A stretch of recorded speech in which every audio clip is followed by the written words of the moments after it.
ব্রিটেনের ওয়েলসে নিউপোর্টের কাল্টিকমানা হোটেলে আগামী 4 ও 5 September north Atlantic treaty organization Wales NATO সামিটের জন্য আমেরিকান প্রেসিডেন্ট বারাক ওবামা সহ বিশ্বের 150 জন নেতা ও মন্ত্রীরা আসছেন।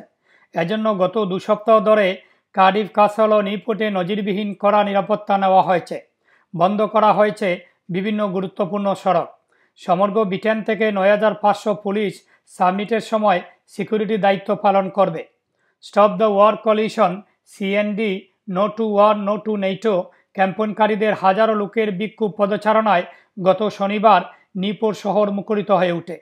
বিক্ষোভ ও র্যালি শেষে টাউন সেন্টারে অনুষ্ঠিত সমাবেশে আমেরিকা, ফ্রান্স, জার্মান, রাশিয়া ও ইউরোপের অন্যান্য দেশ ও ব্রিটেনের বিভিন্ন শহর থেকে আগত নেতৃবৃন্দ, ব্রিটিশ এমপি, অ্যাসেম্বলি মেম্বার, কার্ডিফের ডেপুটি লর্ড মেয়র, লিডার, কাউন্সিলরবৃন্দ ও Wales Bangladesh community in UK নেতৃবৃন্দ বক্তব্য রাখেন।